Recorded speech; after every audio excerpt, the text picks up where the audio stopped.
Good morning. Myself, Dr. Virender Singh, Assistant Professor, Department of Chemistry. Carbohydrates में हमने पिछले video में पढ़ा था ग्लूकोज की ओपन चेन स्ट्रक्चर के बारे में। बेयर ने विभिन्न अभिक्रियाओं के द्वारा ये प्रतिपादित किया था कि ग्लूकोज में एक एल्डिहाइडिक समूह होता है और 5 हाइड्रोक्सिल समूह होते हैं, और उसके आधार पर उन्होंने ग्लूकोज की एक ओपन चेन स्ट्रक्चर बताई थी। लेकिन ग्लूकोज की जो बेयर ने ओपन चेन स्ट्रक्चर दी थी, उस ओपन चेन संरचना, ओपन चेन स्ट्रक्चर से हम ग्लूकोज के बहुत सारे गुण हैं, बहुत सारी प्रॉपर्टीज हैं या बहुत सारी अभिक्रियाएं हैं जिनकी हम व्याख्या उस ओपन चेन स्ट्रक्चर के द्वारा नहीं कर सकते। इसलिए ग्लूकोज की एक दूसरी संरचना दी गई जिसको हम क्या कहते हैं, उसकी वलय संरचना, रिंग स्ट्रक्चर। तो आज हम ग्लूकोज की रिंग स्ट्रक्चर के बारे में अध्ययन करेंगे। बेयर ने जो ग्लूकोज की ओपन चेन स्ट्रक्चर दी थी, तो वो कौन कौन से जो प्रॉपर्टीज हैं, कौन कौन सी जो ग्लूकोज की अभिक्रियाएं हैं जिनकी व्याख्या वो नहीं कर सकी। तो उनमें जैसे ग्लूकोज में क्या बताया था उसने कि एक तो एल्डिहाइडिक समूह होता है और 5 हाइड्रोक्सिल समूह होते हैं। तो ग्लूकोज में यद्यपि एक एल्डिहाइडिक समूह उपस्थित है, लेकिन वो अमोनिया के साथ अभिक्रिया करके एल्डिहाइड अमोनिया नहीं बनाता। ग्लूकोज में एल्डिहाइड समूह है तो उसको अमोनिया के साथ अभिक्रिया करके क्या बनाना चाहिए, एल्डिहाइड अमोनिया बनाना चाहिए, लेकिन वो एल्डिहाइड अमोनिया नहीं बनाता।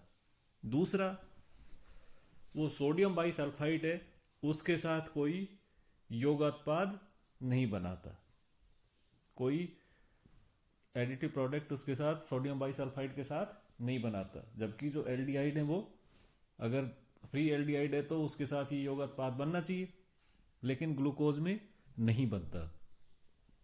तीसरा, जो शिफ अभिकर्मक हैं, शिफ रिएजेंट्स हैं, उनके साथ कैसा रंग देता है, एल्डिहाइड गुलाबी रंग देता है, लेकिन ग्लूकोज है वो शिफ अभिक्रमक के साथ, शिफ रिएजेंट के साथ गुलाबी रंग नहीं देता। इसके अलावा ग्लूकोज की भांति जो ग्लूकोज पेंटा एसिटेट हाइड्रोक्सिल एमीन है, जो उसके साथ वो ऑक्सीन नहीं बनाता। ग्लूकोज जैसे ग्लूकोज पेंटा एसिटेट है, वो हाइड्रोक्सिल एमीन है, उसके साथ ऑक्सीन नहीं बनाता। इसके अलावा ग्लूकोज जो मेथिल एल्कोहल है उसके साथ शुष्क HCl गैस की उपस्थिति में अभिक्रिया करके क्या बनाता है, मेथिल ग्लूकोसाइड। इसके दो रूप बनते हैं, अल्फा मेथिल ग्लूकोसाइड और बीटा मेथिल ग्लूकोसाइड। तो ये दो फॉर्म, दो रूप क्यों बनते हैं, इसकी व्याख्या भी हम ओपन चेन स्ट्रक्चर के द्वारा नहीं कर सकते। और ये ग्लूकोसाइड है जो फेलिंग विलियन, NH2OH, HCN, इनके साथ कोई अभिक्रिया नहीं करते। ये ग्लूकोसाइड फेलिंग विलियन के साथ, हाइड्रोक्सिलेमिन के साथ, HCN के साथ कोई अभिक्रिया नहीं करते। ग्लूकोज के दो समावयवी रूप मिलते हैं, एक तो अल्फा ग्लूकोज जिसका मेल्टिंग पॉइंट कितना होता है, 419 केल्विन, और दूसरा कौन सा होता है, बीटा ग्लूकोज जिसका मेल्टिंग पॉइंट कितना होता है, 423 केल्विन होता है। तो ओपन चेन स्ट्रक्चर द्वारा हम इन ग्लूकोज के दो रूपों की व्याख्या भी नहीं कर सकते। इसके अलावा एक होता है म्यूटा रोटेशन, परिवर्ती ध्रुवण घूर्णन। इसमें ग्लूकोज के दो रूप होते हैं। तो अल्फा ग्लूकोज है, उसके अगर ताजा विलियन का, जो ताजा विलियन है अल्फा ग्लूकोज, उसका स्पेसिफिक रोटेशन का मान कितना होता है, +112 डिग्री। अगर हम अल्फा ग्लूकोज है उसका ताजा विलियन बनाते हैं तो उसके स्पेसिफिक रोटेशन का मान कितना आता है, +112 डिग्री। और अब जब हम इसको रख देते हैं तो धीरे धीरे धीरे धीरे घटकर कितना हो जाता है, +52.6 डिग्री। यहां पर आकर के वो क्या हो जाता है, स्थिर हो जाता है। ऐसे ही बीटा ग्लूकोज है, उसके ताजा विलियन का स्पेसिफिक रोटेशन का मान कितना होता है, +19 डिग्री, 19 डिग्री होता है। और जब हम इसको रख देते हैं तो धीरे धीरे धीरे धीरे इसका मान बढ़ता बढ़ता और कहां पर जाकर के स्थिर हो जाता है, +52.6 डिग्री पर। यानी अल्फा ग्लूकोज है, उसका जो फ्रेश विलियन है उसका स्पेसिफिक रोटेशन का मान कितना होता है, +112। और जब हम इसको रखते हैं तो धीरे धीरे घटता घटता कहां करके स्थिर हो जाता है, +52.6 डिग्री पर। और जो बीटा ग्लूकोज है उसके स्पेसिफिक रोटेशन का मान कितना होता है, +19 होता है। और जब हम इस ताज़ा विलियन को रखते हैं तो धीरे धीरे इस विलियन का मान बढ़ता बढ़ता इसका भी कहां जाकर के स्थिर हो जाता है, +52.6 डिग्री पर। तो स्पेसिफिक रोटेशन के मान में जो इस तरीके से परिवर्तन होता है अल्फा और बीटा ग्लूकोज के, इस परिवर्तन को हम क्या कहते हैं, म्यूटा रोटेशन, परिवर्ती ध्रुवण घूर्णन। तो इस परिवर्ती ध्रुवण घूर्णन के की व्याख्या भी हम ओपन चेन स्ट्रक्चर के द्वारा नहीं कर सकते। तो इसकी व्याख्या करने के लिए कौन सी संरचना का उपयोग किया, कौन सी संरचना दी इसके लिए, फिर वलय संरचना, रिंग स्ट्रक्चर। तो परिवर्ती ध्रुवण घूर्णन है या जो अन्य अभिक्रियाएं हैं उन सब की व्याख्या करने के लिए एक नई संरचना ग्लूकोज की दी गई। कौन सी संरचना, वलय संरचना। तो इसकी व्याख्या के लिए टोलन और एडरमान ने एक ग्लूकोज की 5 सदस्यीय वलय संरचना सुझाई कि ग्लूकोज की जो साइक्लिक स्ट्रक्चर होती है वो कैसी होती है, उसमें कितने मेंबर होते हैं, 5 मेंबर। तो 5 सदस्यीय इसकी एक वलय संरचना सुझाई गई।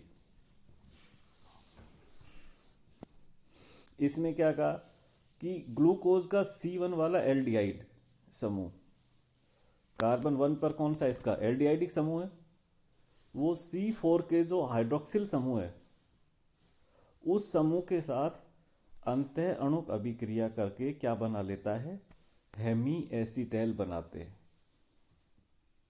क्या बनता है, हेमी एसीटेल बनाते हैं। और इस हेमी एसीटेल की संरचना चक्रीय कैसी होती है, ऑक्साइड के रूप में होती है, फ्यूरेन की जैसी संरचना होती है। साइक्लिक जो ऑक्साइड है जैसे फ्यूरेन है, इस तरीके की संरचना होती है। ठीक है, इसलिए हम इसको क्या कहते हैं, फ्यूरेनोज संरचना। इस संरचना को क्या कहते हैं, फ्यूरेनोज संरचना कहते हैं।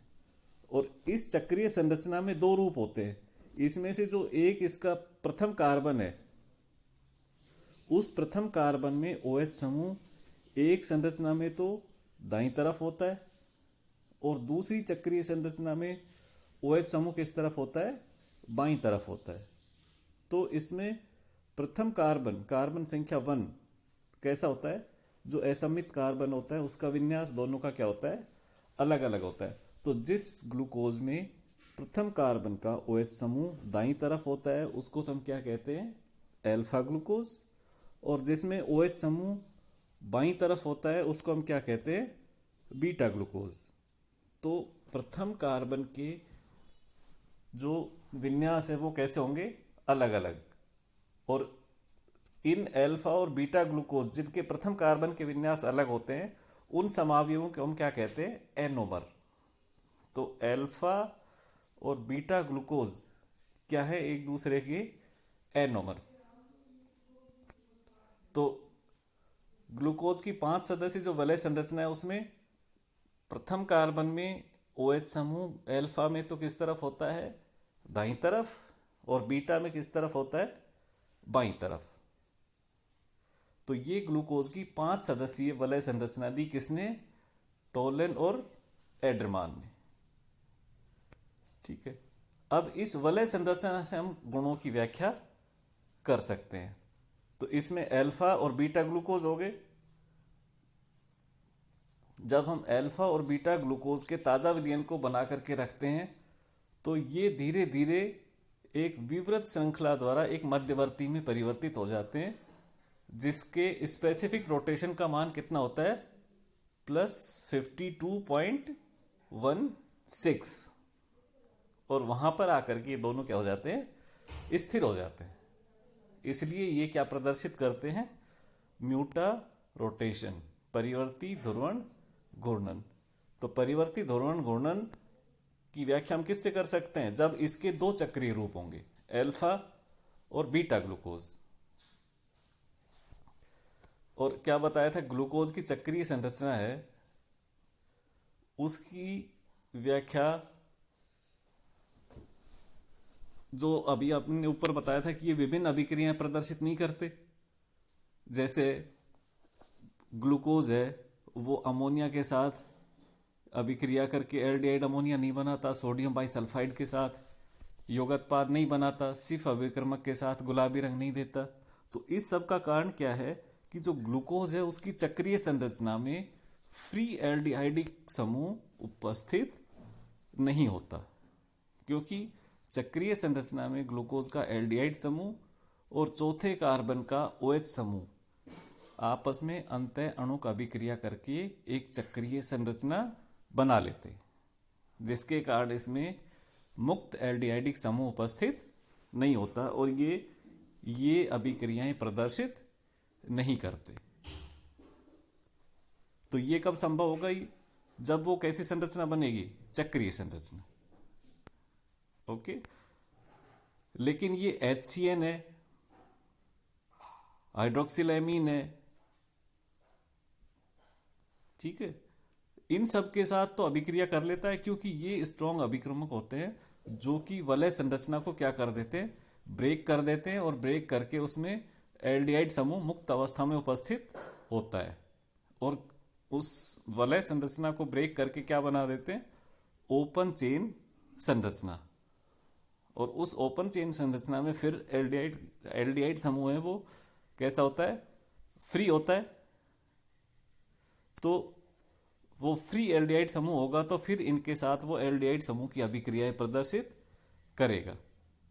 लेकिन ये कब होगा, जब अभिक्रमक कैसे हो, स्ट्रॉन्ग हो, जो कि उसकी वलय को तोड़ सके। ठीक है, अब इसकी वलय संरचना में दो अल्फा और बीटा ग्लूकोज संभव है। इसी कारण से ये क्या बनाते हैं, अल्फा और बीटा मैथिल ग्लाइको ग्लूकोसाइड बनाते हैं। तो दो ग्लूकोसाइड बनते हैं, अल्फा मैथिल ग्लूकोसाइड और बीटा मैथिल ग्लूकोसाइड।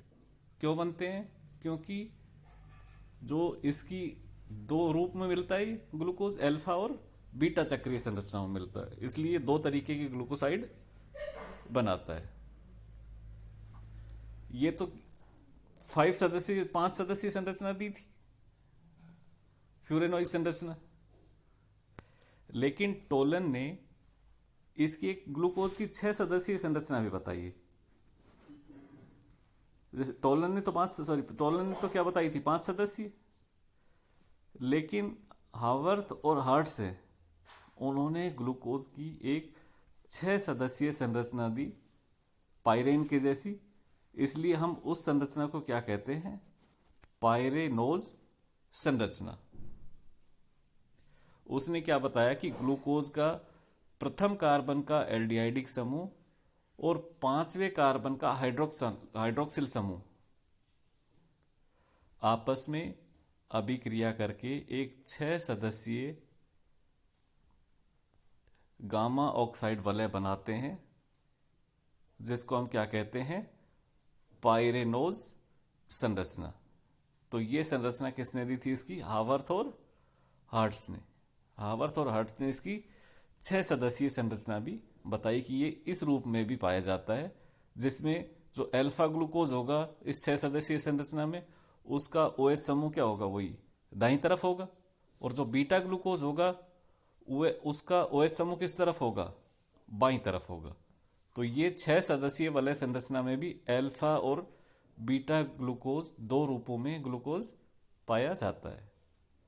और ये ग्लूकोज भी क्या वही सेम सारी अभिक्रियाएं, क्योंकि इसमें भी फ्री एल्डिहाइड समूह नहीं है, तो फ्री एल्डिहाइड समूह नहीं होने के कारण ये भी जो फ्री एल्डिहाइड की अभिक्रियाएं होती हैं, जैसे ग्लूकोज है अमोनिया के साथ, सोडियम बाइसल्फाइड के साथ, सीपा विक्रमक के साथ, इसलिए उसने क्या कहा कि इनके साथ ही अभिक्रियाएं प्रदर्शित नहीं करता, क्योंकि इसमें मुक्त एल्डिहाइड समूह उपस्थित नहीं होता।